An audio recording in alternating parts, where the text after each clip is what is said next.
Assalamualaikum warahmatullahi wabarakatuh. Salam sejahtera untuk kita semua. Saudara-saudara peserta pelatihan dasar CPNS dimanapun Anda berada. Senang sekali berjumpa dengan Anda. Semoga saudara-saudara saat ini dalam keadaan sehat.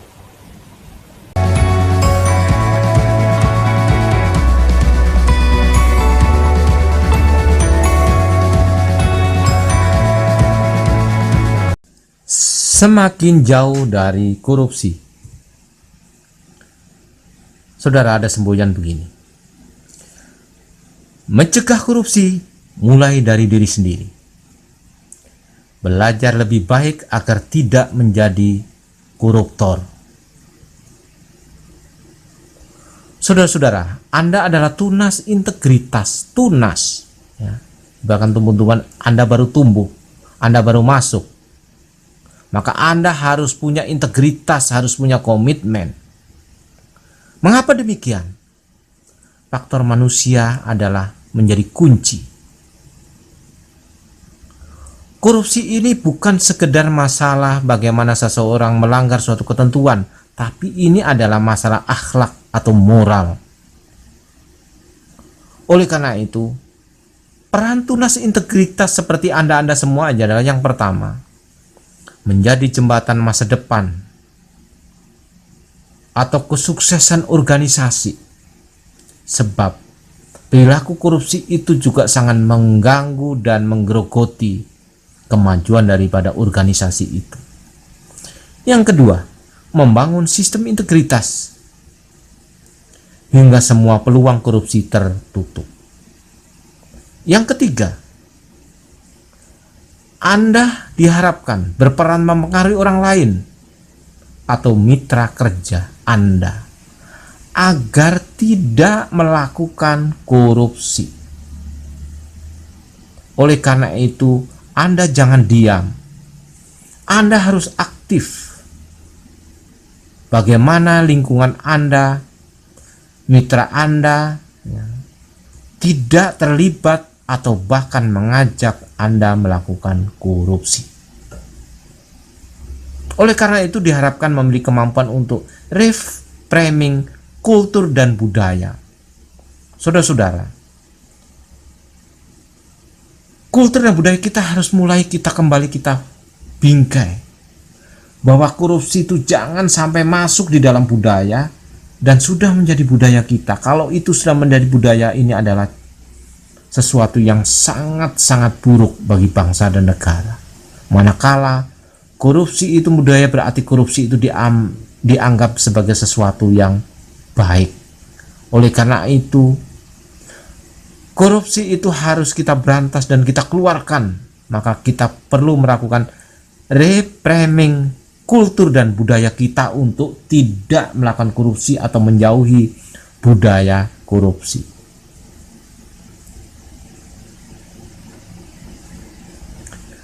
Yang kedua, utilisasi fenomena korupsi otomatis bagi perubahan diri, keluarga, organisasi, dan bangsa untuk menciptakan peradaban yang lebih baik. Jadi saudara-saudara, maka mulai dari dalam perubahan dalam diri sendiri, dalam keluarga, dalam organisasi tempat kita bekerja, bidang atau bagian tempat bekerja kita, ya, SKPD, ya, tempat kita bekerja, dan itu nanti otomatis akan menciptakan, ya,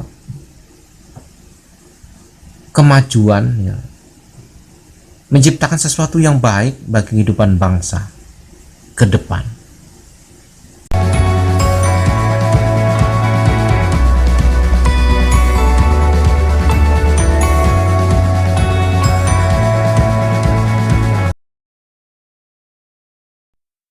Saudara, terkait dengan nilai-nilai dasar anti korupsi dalam membangun integritas diri, apakah Anda orang yang jujur? Ya. Sudahkah Anda berbuat jujur? Tentu kadangkala kita, kalau sudah masa kejujuran, kita hidup di dalam persimpangan antara kejujuran dan kebohongan.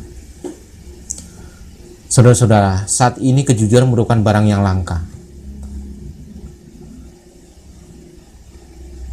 Sampai-sampai ada, kita lihat hadis Nabi, hadis riwayat Al-Hakim yang mengatakan demikian.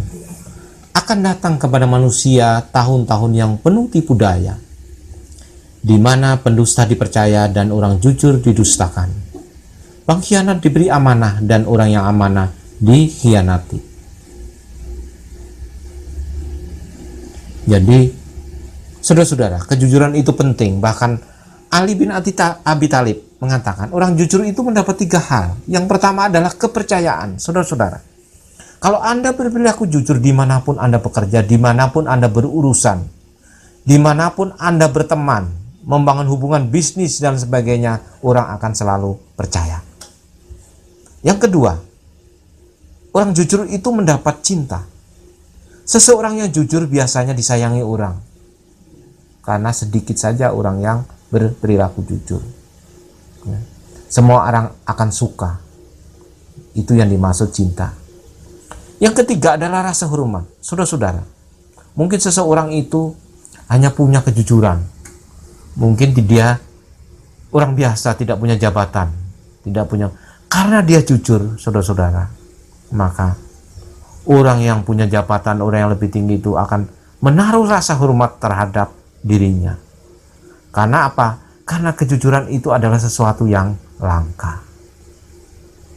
Maka tidak salah apabila Ali bin Abi Thalib mengatakan bahwa orang jujur itu mendapatkan 3 hal. 1 kepercayaan, 2 cinta, 3 rasa hormat. Jujur berarti lurus hati, tidak berbohong, tidak curang, tulus dan ikhlas. Jujur adalah sebuah kata yang indah didengar, tetapi tidak seindah dalam praktek. Apa sih sebenarnya, saudara-saudara, manfaat kejujuran? Yang pertama adalah kejujuran itu merupakan kunci kepercayaan. Yang kedua, menciptakan image yang baik. Yang ketiga, membentuk karakter Anda. Yang keempat, membuat orang lebih menghargai Anda. Yang kelima, membuat Anda lebih bertanggung jawab. Kemudian yang keenam, membuat tidur lebih nyenyak. Berkaitan dengan hal itu, Rasulullah Shallallahu Alaihi Wasallam bersabda, hendaknya kalian berlaku jujur, karena sesungguhnya jujur itu menunjukkan kalian kepada kebajikan, dan kebajikan itu menunjukkan kalian jalan ke surga. Hadis riwayat Muslim.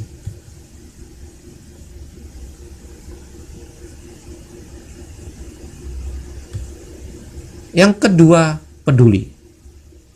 Nah, kadangkala kita bingung saya mau peduli yang mana. Pada dasarnya, ketulusan dan kepedulian selalu ada dalam diri setiap manusia. Jika ketulusan telah menyentuh nurani, maka tanpa berpikir 2 kali, seseorang akan mengulurkan tangannya untuk memberikan pertolongan. Uniknya, seringkali sang penolong adalah orang yang tidak disangka-sangka. Mereka adalah orang-orang yang secara ekonomi pas-pasan, bahkan kekurangan, baik secara fisik atau jasmani maupun ekonomi. Peduli sebuah kata yang sering kita dengar dan kita ucapkan untuk meyakinkan orang lain. Para pemimpin di negeri ini seringkali mengungkapkan kata tersebut untuk meraih simpati rakyat. Tetapi, apakah kita benar-benar memahami arti kepedulian? Sudahkah kepedulian menjadi karakter diri kita? Kepedulian memiliki spektrum yang luas yang bisa hadir di mana saja, kapan saja, dan kepada siapa saja.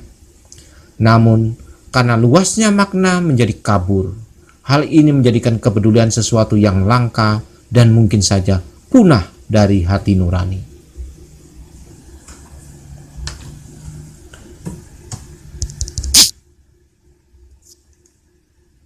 Mandiri. Setiap orang harus mempunyai sikap mandiri. Setiap orang dituntut untuk dapat memenuhi kebutuhan hidupnya dan bekerja secara mandiri. Manusia yang mandiri tidak akan terwujud selama ia tidak mempunyai sikap-sikap mandiri dan belajar menjadi pribadi yang mandiri. Pribadi yang mandiri memiliki sikap mental yang baik, memiliki keberanian menikmati proses. Saudara-saudara, orang yang mandiri itu mentalnya pasti baik. Dia pasti seorang yang pemberani. Dia seseorang yang akan menikmati proses. Dia tidak ingin jalan pintas. Seseorang itu bisa dikatakan mandiri jika memiliki rasa tanggung jawab, mempunyai inisiatif, percaya diri, berani bersaing, ulet dalam kemajuan. Yang keempat, disiplin.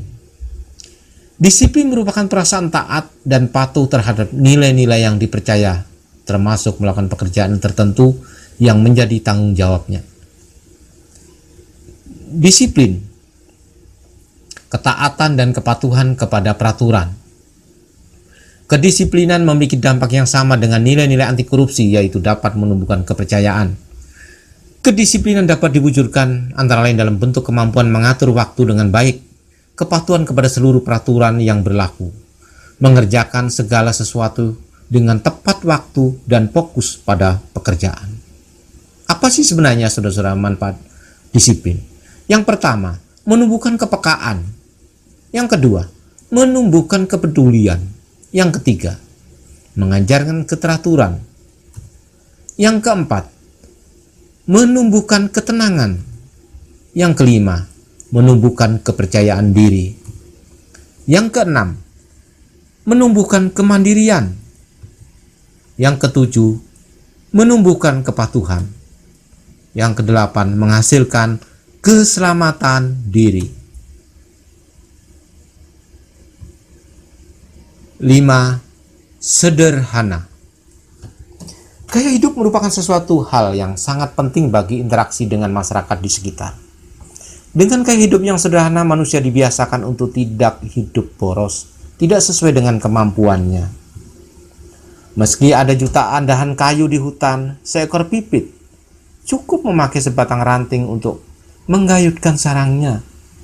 Keselamatan telur-telurnya lebih berarti dibanding seberapa banyak ranting yang dikuasai. Seekor zebra hanya meneguk air kubangan secukupnya, meski panas terik membakar.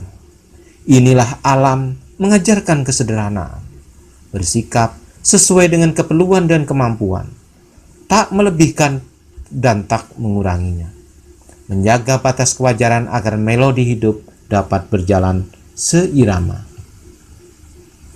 Kesederhanaan adalah kekuatan di balik orang-orang hebat. Tokoh besar dunia seperti Rasulullah, Buddha Gautama, Mahatma Gandhi, dan lainnya memberi keteladanan itu. Keinginan mereka selalu terkontrol dalam batas keperluan. Mereka tidak mau membebani hidup dengan hal-hal yang remeh, kegiatan yang tidak bernilai. Mereka menempatkan nilai hidup di atas materi, tulus menerima dan mensyukuri segala yang dianugerahkan. Hidup terasa berkecukupan dan bersahaja. Di negara manapun, orang bersahaja lebih dihormati dan disegani. Dalam Al-Quran surat Al-A'raf ayat 31 berbunyi demikian. Makanlah dan minumlah, dan janganlah berlebih-lebihan. Sesungguhnya Allah tidak menyukai orang-orang yang berlebih-lebihan. 6. Berani. Keberanian dapat diwujudkan dalam bentuk berani mengatakan dan berani membela kebenaran, berani mengakui kesalahan, berani bertanggung jawab. Keberanian sangat diperlukan untuk mencapai kesuksesan, dan keberanian akan semakin matang jika diiringi dengan keyakinan, serta keyakinan akan semakin kuat jika pengetahuannya juga kuat. Berani atau pemberani ada sikap pantang menyerah, salah satu sifat yang dikaruniakan oleh Tuhan kepada setiap manusia. Meskipun dalam hatinya merasa takut, namun tetap maju meskipun rasa takut menyelimutinya. Meski pertama mengalami kegagalan, ia akan selalu memikirkan bagaimana kegagalan tersebut tidak terulang untuk kesekian kalinya. Keberanian adalah suatu sifat mempertahankan, memperjuangkan apa yang dianggap benar dengan menghadapi segala bentuk bahaya, kesulitan, kesakitan, dan lain-lain. Keberanian adalah suatu tindakan memperjuangkan sesuatu yang dianggap penting dan mampu menghadapi segala sesuatu yang dapat menghalanginya karena percaya kebenaran. Pasang surut kehidupan sebanding dengan keberanian seseorang. Dibutuhkan keberanian untuk mendorong diri sendiri ke tempat-tempat yang belum pernah dia rasakan sebelumnya, untuk menguji batas Anda, kemudian menerobos segala rintangan dan hambatan yang ada. Hidup tanpa keberanian akan sia-sia, maka beranilah memilih hal yang benar menurut Anda dengan memohon petunjuk darinya.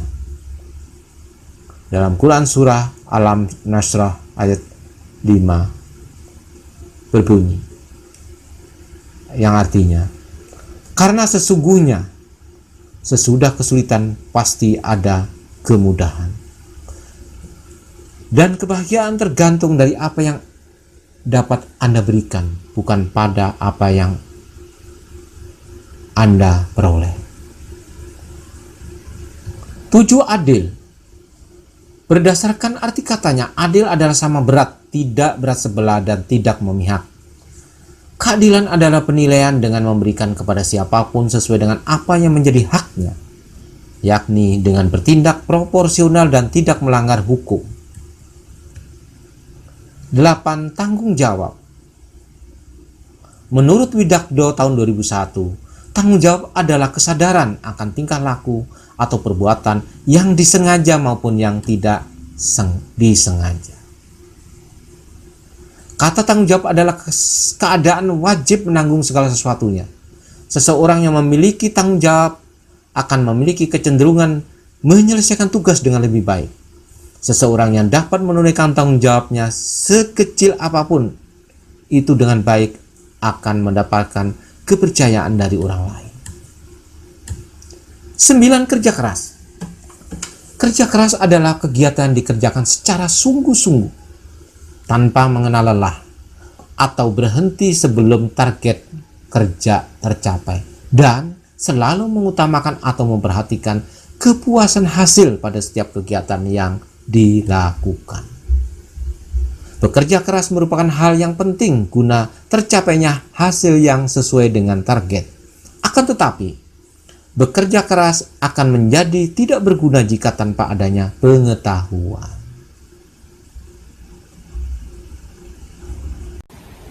Saudara-saudara, demikian yang dapat saya sampaikan. Semoga materi ini bermanfaat bagi saudara-saudara sebagai peserta pelatihan dasar calon pegawai negeri sipil. Demikian saya akhiri ucapan. Wassalamualaikum warahmatullahi wabarakatuh.